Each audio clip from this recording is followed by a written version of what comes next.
हमारी पार्टी का ये मानना है कि संसद के वर्तमान सत्र के दौरान दोनों सदनों के रिकॉर्ड संख्या में लगभग 150 विपक्षी सांसदों का निलंबन होना सरकार व विपक्ष के लिए भी कोई गुड वर्क व अच्छा कीर्तिमान नहीं है। इसके लिए कसूरवार कोई भी हो, किंतु संसदीय इतिहास के लिए ये घटना अति दुखद, दुर्भाग्यपूर्ण व लोगों के विश्वास को आघात पहुंचाने वाला है। और इसी दौरान माननीय राज्यसभा सभापति का संसद परिसर में निलंबित सांसदों द्वारा मजाक उड़ाने का वीडियो वायरल होना भी अनुचित व अशोभनीय है।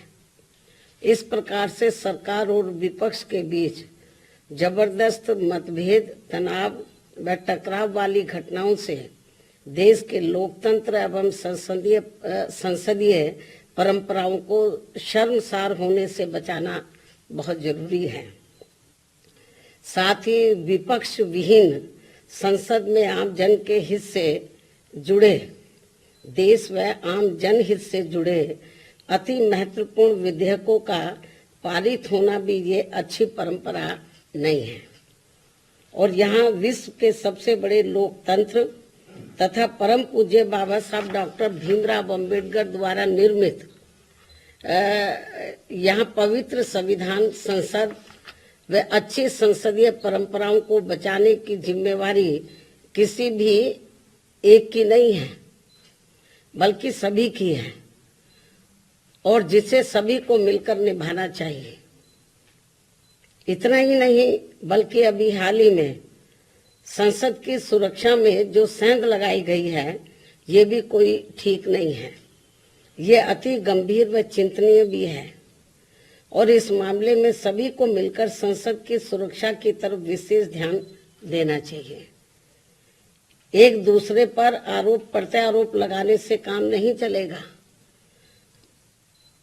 बल्कि इस मामले को सभी को गंभीरता से लेना चाहिए तथा इसके जो भी दोषी व षड्यंत्रकारी हैं तो उनके विरुद्ध सख्त कानूनी कार्रवाई भी होना अत्यंत जरूरी है तथा ऐसे में इसके खुफिया विभाग को भी अब काफी सतर्क रहने की जरूरत है ताकि आगे कभी भी ऐसी घटना की पुनरावृत्ति न हो सके। इसके अलावा विपक्ष के गठबंधन में बीएसपी सहित अन्य जो भी पार्टियां शामिल नहीं हैं,